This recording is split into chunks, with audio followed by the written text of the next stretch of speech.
Un drama por todo lo alto en el mundo de la alta costura. Dinastía, Dallas, Falcon Crest. Dices, no puede ser, es imposible. Pues sí, todo era posible. Una encarnizada enemistad familiar.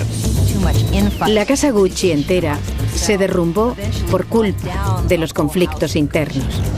Y entre bambalinas, una mujer con una insaciable ansia de dinero. Tenía la sensación de poder hacer todo lo que quisiera y de estar por encima de la ley. Alta costura y bajos instintos de venganza a la italiana, esta noche en Poder, Privilegio y Justicia.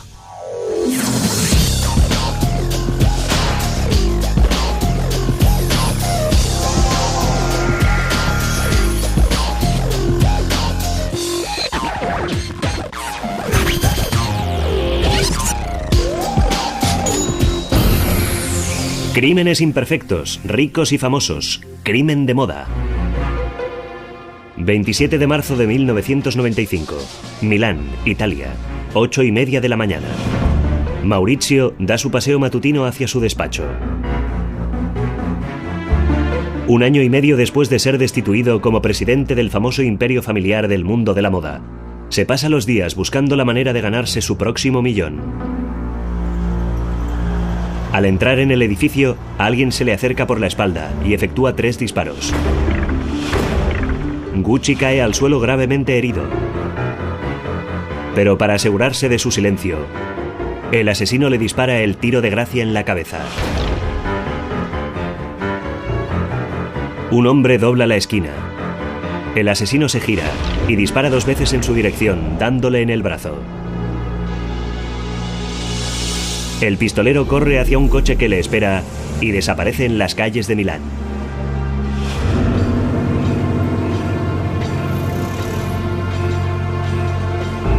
Cuando me enteré de que habían matado a tiros a uno de los Guccis, lo primero que pensé no fue ¿tenía algún enemigo?, sino ¿cuál de sus enemigos ha apretado el gatillo?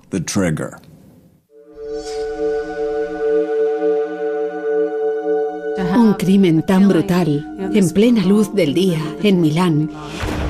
La asociación inmediata es la mafia. Los investigadores llegan al lugar del crimen y empiezan a estudiar minuciosamente todos los indicios. Primero, parece una típica ejecución mafiosa, pero esta teoría se descarta pronto. Llegué a la escena del crimen 10 minutos después. Examinando la situación, me ero convinto que... Y decidí que no había indicios de que fuera obra del crimen organizado, sino más bien de improvisadores. Los asesinos profesionales hacen todo lo posible para que no les vean, para que por lo tanto no les reconozcan. En este caso había 3 testigos. Descartada la teoría de que sea obra de la mafia, los carabinieri se preguntan si el asesinato puede estar conectado con el famoso imperio Gucci. Es un mundo de élite. El mundo de los ricos, el mundo de los famosos. Pero ¿quién dice que los ricos y famosos no se comportan mal? Los investigadores no necesitaron hurgar demasiado en los asuntos de la familia Gucci para toparse con graves conflictos. Cuando Maurizio Gucci fue asesinado, muchos se preguntaron si se trataba de una vendetta familiar. Las relaciones entre Gucci y su exesposa Patrizia también estaban marcadas por la acritud, por un odio todavía candente tras casi una década desde el día en que la había abandonado. Patrizia empezó a sentir, yo no lo llamaría odio, pero sí un resentimiento constante. En el mundo de la moda, los protagonistas no suelen rehuir los grandes titulares, pero cuando un miembro de su familia real es asesinado, cierran inmediatamente filas. Tras puertas cerradas, sin embargo, los rumores arreciaban. Que alguien muera es una cosa, pero la forma en que lo hizo, el hecho de haber sido asesinado a tiros, desencadena al momento el misterio de todo el asunto. Italia entera quería saber quién ha matado a Maurizio Gucci. No me cansaba nunca de oír las trifulcas familiares de los Gucci. Recuerdo una historia. Unos obreros encontraron el césped delante de la sede de Gucci sembrado de bolsos de $500. Al parecer, los miembros de la familia se los estaban lanzando a la cabeza en el piso de arriba y algunos habían salido volando por la ventana.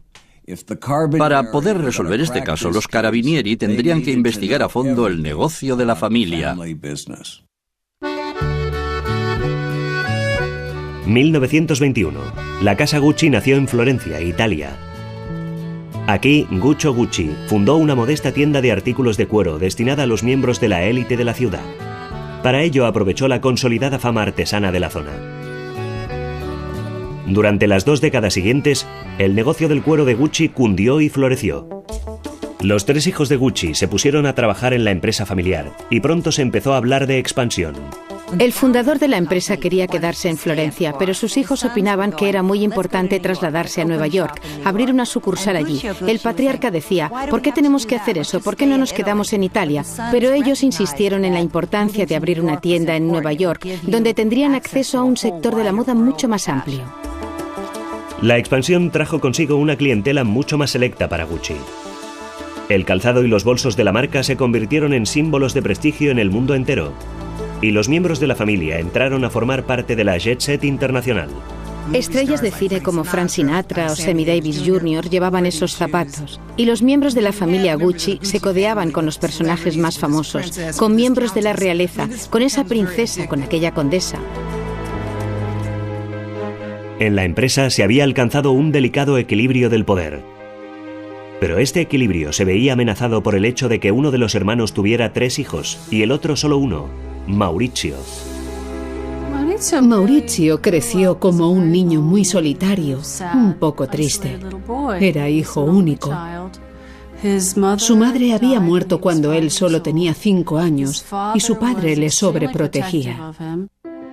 Como Maurizio era hijo único, el equilibrio del poder en la familia Gucci estaba a prueba. Maurizio y su padre poseían la mitad de la empresa. El tío de Maurizio y sus 3 primos tenían que repartirse la otra mitad. Gucci es como muchas empresas familiares en Italia, con numerosos herederos, y al llegar a la segunda o tercera generación, lo que sucede es que todas las acciones de la empresa están tan repartidas que surgen todo tipo de enemistades y conflictos.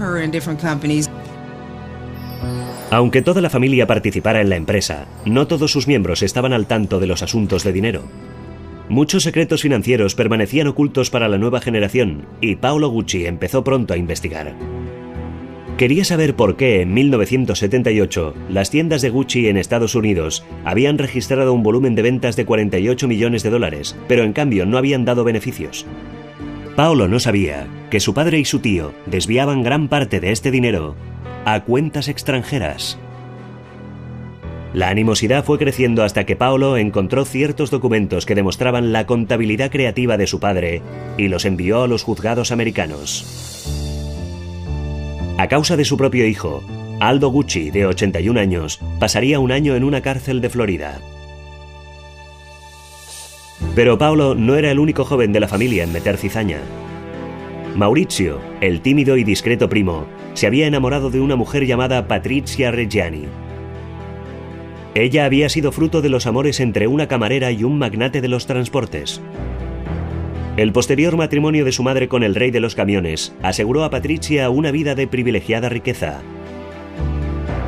Maurizio quedó seducido por aquella mujer tan parecida a Elizabeth Taylor, pero su padre Rodolfo no tanto. Rodolfo se temía que en realidad Patrizia no fuera más que una buscona, que lo que más le gustaba de Maurizio eran su nombre y su fortuna. Le caía mal, desconfiaba de ella. Enfrentándose a su padre por primera vez en su vida, Maurizio se casó con Patrizia. Pasaron meses antes de que Rodolfo hablara de nuevo con Maurizio y volviera a aceptarle de nuevo en el negocio de la familia. Mientras tanto, Patrizia se puso manos a la obra para esculpir su obra maestra. ¿Su objetivo? Convertir al sumiso Maurizio en un tiburón empresarial. Se dedicó a cultivar la capacidad empresarial de su marido y le introdujo en la élite social. Los Gucci, en cambio, no la aceptaron nunca.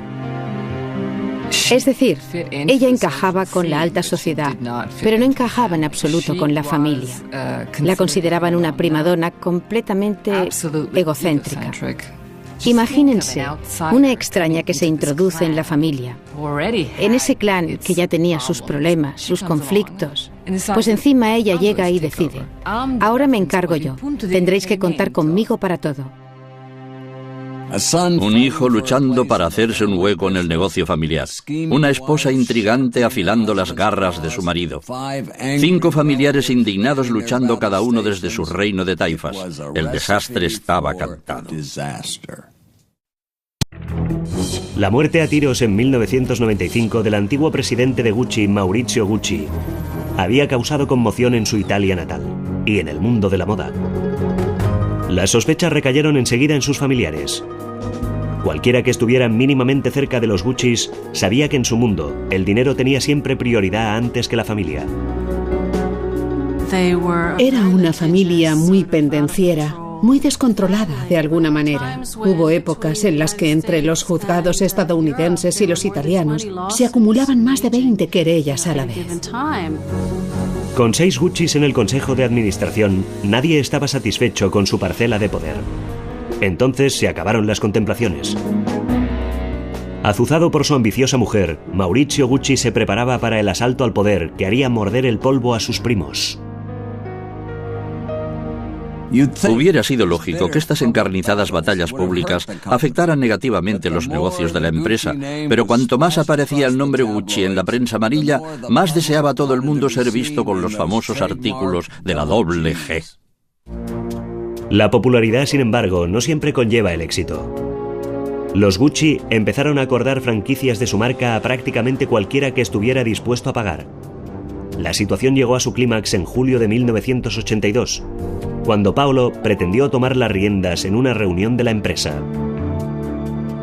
La familia entera se había reunido para repasar las cuentas y el estado financiero de la empresa. Y Paolo se presentó con una grabadora. Hay varias versiones de lo que sucedió realmente, pero algunos dicen que Maurizio intentó retener a Paolo y otros dicen que Giorgio estaba intentando apoderarse de la grabadora, pero el resultado de la escaramuza fue que Paolo recibió un profundo rasguño en la cara, cerca de los ojos, y que entonces empezó a gritar, agarró su grabadora y salió corriendo del edificio de Via Tornabuoni en el centro de Florencia. A la gente le gusta pensar que los ricos no son especialmente felices. Aquí teníamos una familia tan próspera que, sin embargo, se destrozaba internamente. Y en el proceso también afectaba negativamente al negocio y al dinero que les mantenía unidos.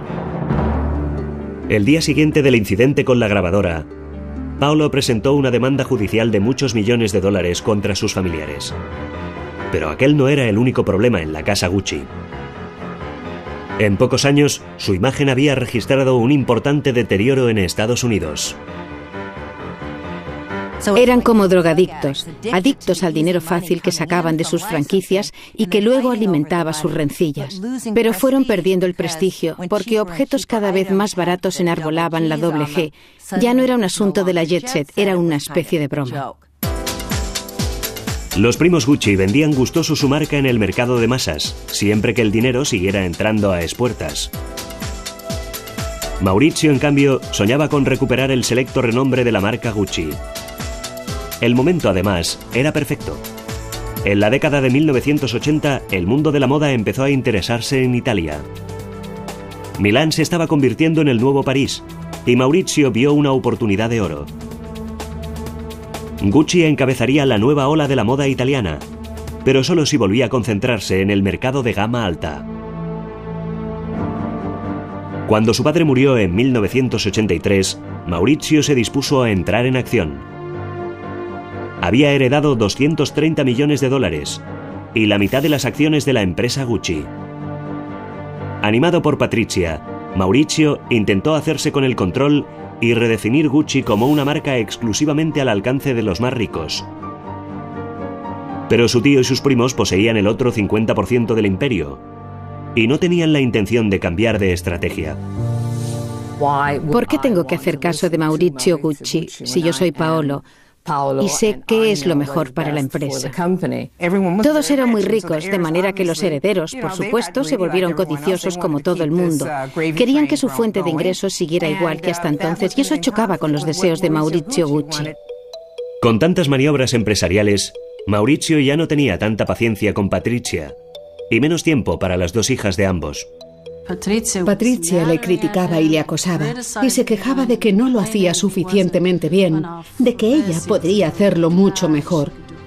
Durante un tiempo, él le hizo caso, pero llegó un momento en que tuvo bastante.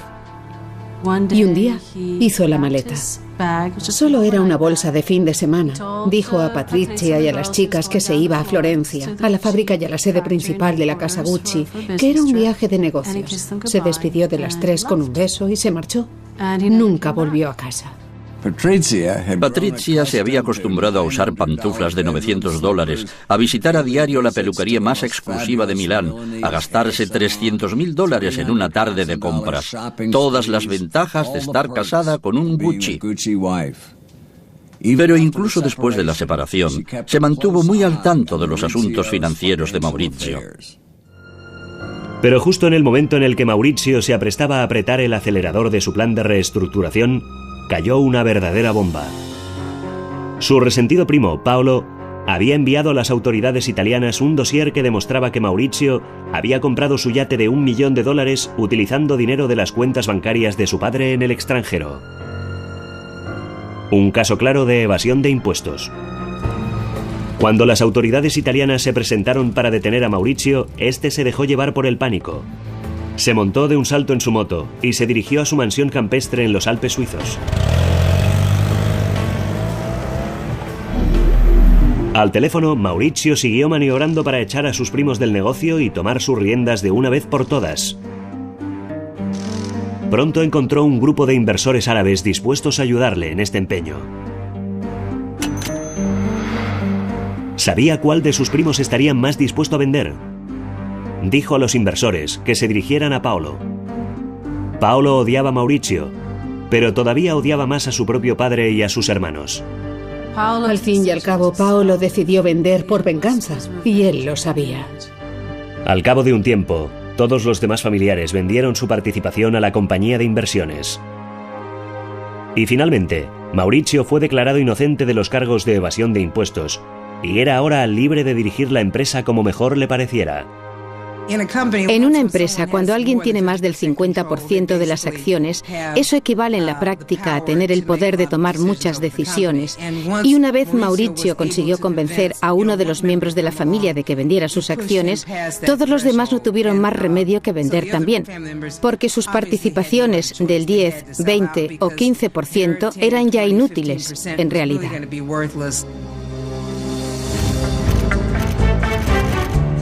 Maurizio era ahora el único Gucci en la casa Gucci. Y por fin podía emprender la operación de reflotamiento de la marca. Recurrió a un joven diseñador llamado Tom Ford para que recondujera la línea de la casa. Gucci significaría ahora alta moda y no tan solo calzado y bolsos. Pero era demasiado, y demasiado rápido. Al eliminar todas las franquicias de gama baja, la empresa había perdido $100 millones. Las finanzas personales de Maurizio también habían sufrido, con pérdidas de unos $40 millones. Maurizio seguía disfrutando de sus dos Ferraris, su yate y su chalet suizo, pero recortó drásticamente la mensualidad que pagaba Patricia, de $150.000 a $90.000. La señora Gucci estaba indignada, pero ¿tanto como para matar? Es lo que los investigadores debían descubrir. Maurizio Gucci había conseguido hacerse con el control del imperio Gucci. Pero la victoria también tenía sus puntos negativos. La lucha por el poder le había ganado más enemigos que amigos. Y ahora, por si fuera poco, bajo la dirección de Maurizio, la empresa estaba al borde de la quiebra. A pesar de todo, siguió empecinado con su proyecto, convencido de que podría enderezar la situación y llevar a su empresa hacia las más altas esferas. El pobre Maurizio, sin embargo, no había heredado el talento para los negocios de su abuelo. La familia es una espada de doble filo para cualquier tipo de negocio, porque el fundador tiene el dinamismo necesario para iniciarlo y la siguiente generación quizás pueda extender y ampliar el negocio. Pero lo que suele ocurrir, y no tan solo en el mundo de la moda, es que la tercera generación lo eche todo a perder. La empresa y su intrépido director sufrían una grave sangría de dinero. En septiembre de 1993, los socios de Mauricio, los inversores árabes de Investcorp, intentaron detener la hemorragia. Despidieron a Mauricio. Cualquier grupo inversor que invierte en una empresa como Gucci desea una estrategia de éxito total. No han invertido solo para ver cómo el pequeño negocio cosecha algún éxito secundario. Quieren ganar mucho dinero. Por primera vez en su larga historia, ya no quedaba ningún Gucci en la casa Gucci. Mauricio obtuvo unos 120 millones de dólares por su participación en la empresa. El trato le pareció justo, pero su exesposa Patricia montó en cólera. Primero habían recortado sus ingresos, y ahora su posición como heredera Gucci se estaba derrumbando. Era una humillación demasiado insoportable. No era tan solo una cuestión de dinero, era una cuestión de poder. Ella sabía que en este aspecto había quedado descartada. Ya no sería nunca la primera dama de Gucci. Patricia estaba convencida de que el éxito de Gucci era mérito suyo, y ahora Mauricio lo había tirado todo por la borda. Patricia empezó a decir a todo el mundo que quería darle una lección. En una fastuosa fiesta de cumpleaños para su hija, Patricia preguntó a un famoso abogado milanés qué podía pasarle si se libraba de Mauricio. Cuando le hizo la misma pregunta de nuevo, un mes más tarde, él le mandó una carta aconsejándole que no siguiera hablando de aquella manera. Pero ella no le hizo caso. Preguntó a los miembros de su servicio doméstico si podían ayudarla a encontrar un asesino a sueldo y le preguntó al marido de su asistenta si estaría dispuesto a matar a Mauricio. Pronto empezó a obsesionarse con la posible muerte de Mauricio. Se había convertido en una obsesión para Patricia. Estaba tan resentida con su marido que preguntaba a mucha gente de su entorno cómo debía matarle. Pero entonces, en la primavera de 1992, diagnosticaron a Patricia Reggiani Gucci un tumor cerebral del tamaño de una bola de billar. Patricia me dijo que el día en que la llevaban en camilla hacia el quirófano para que le quitaran un tumor cerebral, Mauricio ni siquiera se había presentado. Por suerte, el tumor era benigno, pero los doctores intentaron evitarle más estrés y pidieron a su exmarido Mauricio que no acudiera al hospital. En lugar de eso, él se limitó a mandarle flores con una simple tarjeta donde ponía Mauricio Gucci. Ella no lo superó. Se lo notó como uno de los numerosos agravios que en su opinión le había infligido su exmarido. Cuando los investigadores descubrieron el diario íntimo de Patricia, encontraron una inquietante anotación. Después de pasar por el quirófano, había escrito vendetta, o sea, venganza.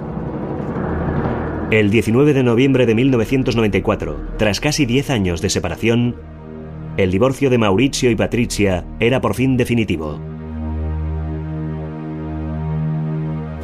Casi todas las mujeres divorciadas estarían encantadas con un estipendio de $850.000 anuales y casas en Milán, Nueva York y Montecarlo.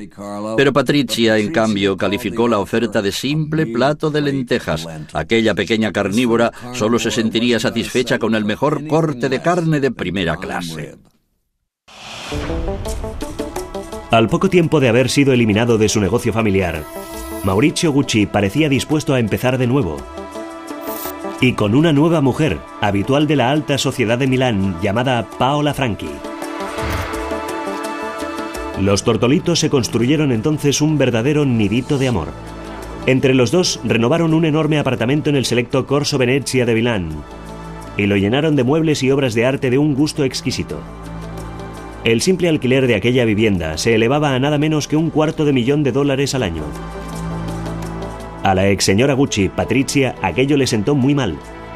Y no tan solo por el hecho de que Mauricio hubiera encontrado un nuevo amor, Patrizia estaba muy preocupada, por una parte, por la posibilidad de que Maurizio despilfarrara todo su dinero, y por otra porque si casualmente Paola le daba hijos, ellos serían los herederos, y ella se quedaría sin nada, puesto que básicamente se estaba gastando el dinero de sus hijas. Maurizio estaba gastando sin medida, y el dinero salía mucho más rápido que entraba. Desde su salida de Gucci, todavía no había encontrado un trabajo que pudiera mantener satisfechas a una amante y a una ex-esposa durante mucho tiempo.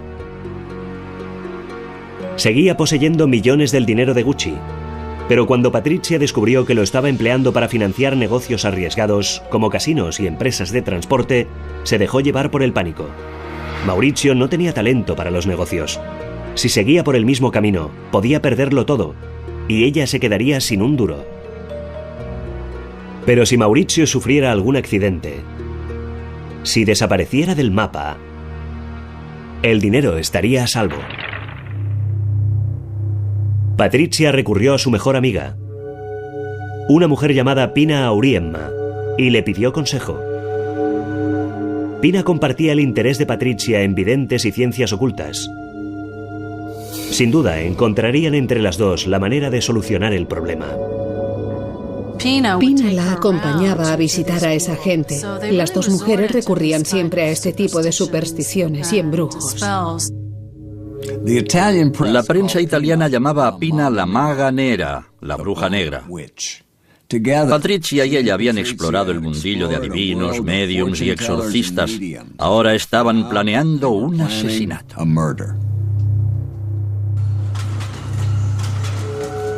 No era la primera vez que Pina y Patrizia tenían escarceos con el mundo de lo oculto, pero un asesinato era algo totalmente distinto. Pina se puso en contacto con el portero de un hotel de mala muerte en los barrios bajos de Milán. No era más que un ladronzuelo de poca monta, pero dijo que intentaría encontrar a alguien para hacer el trabajo. Cuando Pina dijo a Patrizia que el hombre necesitaba un adelanto, ella pagó sin rechistar. Pero fueron pasando los días y las semanas, y Patrizia estaba cada vez más impaciente. Patrizia insistía una y otra vez a Pina. Le preguntaba por qué no ha cometido todavía el asesinato. ¿Por qué sigue vivo Maurizio? Ya han pasado varios meses y estoy harta de esperar. He pagado un adelanto. En aquel momento, para salir de su incómoda posición de intermediaria, Pina presentó al portero directamente a Patrizia, y a partir de entonces fue esta quien manejó la situación. Ahora, con Patrizia al mando, el plan empezó a ponerse en práctica. El 27 de marzo de 1995, a las 8:30 de la mañana, un pistolero siguió a Maurizio Gucci, el antiguo presidente de la gran marca de moda, de camino a su oficina, y le descerrajó 4 balas, antes de huir en coche y desvanecerse en las calles de Milán. Mientras el cuerpo del fallecido era conducido a su última morada, su homicidio era objeto de un remolino de suposiciones. En Milán, a plena luz del día, no se suelen dar asesinatos a tiros, a sangre fría cada día de la semana. Los testigos identificaron al asesino como un hombre de 40 o 45 años, con una chaqueta tejana y una gorra de béisbol. Los investigadores sabían que la víctima no carecía de enemigos, cosechados en sus años de encarnizados enredos empresariales. Sin embargo, Paola, la novia de Maurizio, señaló con el dedo hacia otra persona sospechosa. Paola Franchi indicó que estaba muy claro que Patrizia buscaba a un asesino a sueldo para eliminar a su marido. El día del asesinato, Patrizia Reggiani Gucci hizo otra anotación en su diario. Lo que escribió en la página del día en que Maurizio murió fue Paradisos, que en griego significa paraíso. Si planeas un asesinato, lo último que deberías hacer es documentarlo en tu diario. Pero Patrizia se sentía imbuida por una misión. El día después del asesinato, entró avasallando en el lujoso nidito de amor de Maurizio y Paola, lista para el ataque. Sus armas, documentos de expulsión, emitidos en nombre de las hijas de Maurizio Gucci, menos de 3 horas después de su muerte. Paola Franchi debía recoger sus pertenencias y esfumarse. La exmujer se mudó al apartamento. Mientras Patrizia disfrutaba de todos los lujos de su nuevo hogar, los investigadores se esforzaban en hacer encajar las piezas del caso. La exesposa era sospechosa, pero también había cantidad de antiguos socios a descartar como autores del crimen. La fiscalía pasó día tras día en las oficinas centrales de Gucci, buscando oscuros secretos o el más ligero atisbo de una conspiración. Pero seguían con las manos vacías. Estudiaron asimismo de nuevo la posibilidad de la mafia.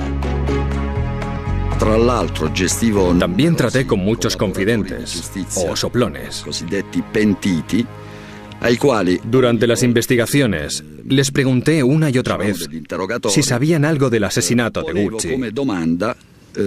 Ninguno de ellos me dijo jamás que aquel homicidio pudiera tener nada que ver con el crimen organizado.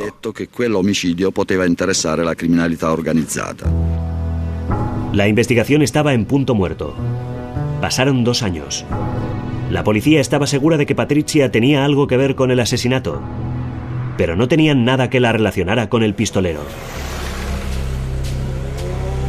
Pero de repente, Filippo Nini, el jefe de policía de Lombardía, recibió una llamada inesperada de un hotelero arruinado llamado Gabriele Carpanese. Dijo que sabía quién había matado a Maurizio Gucci. Nini organizó un encuentro con Carpanese en un café de los barrios bajos de Milán. Llegué con mi chofer, que detuvo el coche allí. Salí del coche y anduve hasta el final de la calle.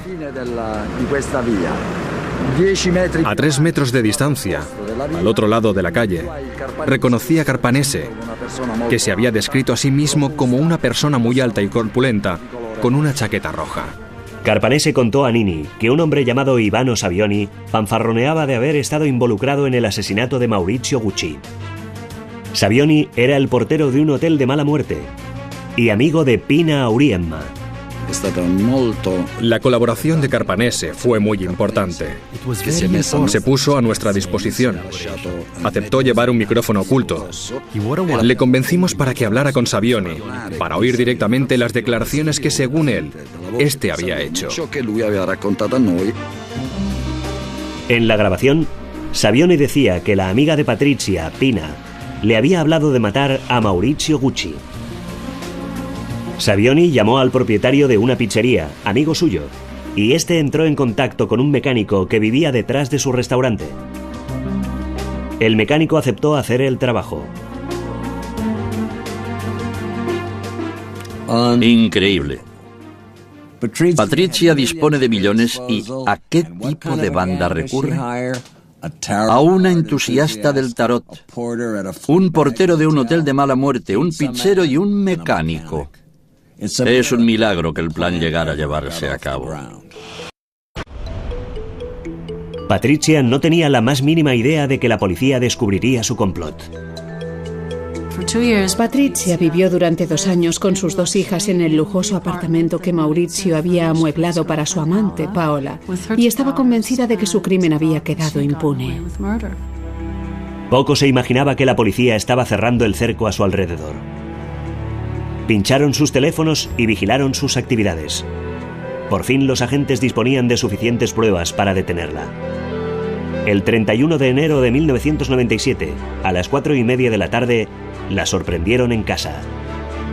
Pidió a los agentes que la esperaran un momento y cuando regresó todo el mundo se quedó sin aliento, porque iba vestida con un abrigo de visón largo hasta los pies y enjollada con oro y diamantes. Así era Patrizia. Patrizia dijo que se negaba rotundamente a prescindir de sus joyas y sus pieles, porque tenían que ir con ella, fuera donde fuera. Nosotros no insistimos, pero lo primero que hicieron los guardias en la cárcel fue confiscar sus joyas y guardarlas en una caja fuerte. Patrizia Gucci había dicho una vez a la prensa: es mejor llorar en un Rolls Royce que ser feliz en bicicleta. Ahora, Patrizia iba a descubrir cómo era sollozar en la celda de una prisión. 3 años después del tiroteo que acabaría con la vida de Maurizio Gucci, su exmujer Patrizia y su cómplice Pina Auriemma esperaban la fecha del juicio desde las profundidades de la cárcel milanesa de San Vittore. Los argumentos de la acusación contra Patrizia eran bastante sólidos, pero la fiscalía deseaba contar con más pruebas físicas. En los meses anteriores al juicio, registraron su celda y descubrieron cierta documentación bancaria incriminatoria. Los documentos mostraban reintegros por la cifra exacta que Savioni, el portero que había contratado al asesino, había dicho haber recibido. Por si fuera poco, la mejor amiga de Patrizia se volvió contra ella. Según Pina, Patrizia le había prometido en cierta ocasión inundar su celda de oro si mantenía la boca cerrada, pero ¿de qué le serviría tanto oro si estaba entre rejas? El abogado de Pina aconsejó a su cliente que aceptara un trato y cooperara con las autoridades. Y eso es precisamente lo que hizo 3 meses antes de que se iniciara el juicio. Cuando leí todos los documentos del sumario, le dije a Pina que corría un serio peligro de ser condenada a cadena perpetua. Le dije que se lo pensara y decidió confesar. Y una cosa más, yo tenía miedo de que Patrizia estuviera tramando cualquier cosa. El juicio tenía todos los elementos para convertirse en un acontecimiento sensacional, y la prensa iba llena del asunto. Una exesposa vengativa y su amiga parapsicológica acusadas de eliminar a un miembro de una famosa familia italiana. Era un drama demasiado picante para ser ignorado. Estoy segura de que hubo un elemento de sentimentalidad, sobre todo el legado Gucci, la familia, los distintos escándalos acaecidos a lo largo de los años y, por supuesto, ese asesinato. Fue un acontecimiento muy destacado en Italia y toda la prensa se hizo eco de él. Con tantas pruebas en contra de ella, todo el mundo estaba deseando saber cómo había planeado su defensa. El juicio se inició en mayo de 1998. Los abogados de Patrizia no pretendieron negar que su cliente hubiera pedido a otras personas que mataran a su esposo. En lugar de ello, utilizaron su tumor cerebral como defensa. Patrizia afirmaba que su operación en 1992 la había dejado incapaz de planear un asesinato. Pero, ¿qué jurado se tragaría semejante excusa? Especialmente teniendo en cuenta las numerosas veces que había manifestado sus intenciones asesinas. De manera que admite haber pedido a todo el mundo que mataran a Maurizio, pero a la vez afirma ser incapaz de planificar un asesinato. ¿Cómo comulgar con ruedas de molino? Luego, la defensa de Patrizia presentó su segundo argumento. Patrizia afirmó que había sido Pina la que había organizado la banda por iniciativa propia y que luego le había pedido el dinero necesario. Patrizia dijo también que Pina y su banda le habían amenazado con delatarla y con hacerle daño a sus hijas. Todavía no tengo claro qué sucedió exactamente en la relación entre Patrizia y Pina, ni quién empujó a quién. Pero entonces Patrizia sufrió un fuerte revés. El conductor del coche utilizado para huir del lugar del crimen, Orazio Cicala, confesó, esperando la clemencia de las autoridades. Fue entonces cuando se presentó el famoso documento. Cicala declaró a Reggiani en un trozo de papel firmado: he recibido mi paga y no quiero nada más. Esta fue una de las pruebas más importantes en el juicio.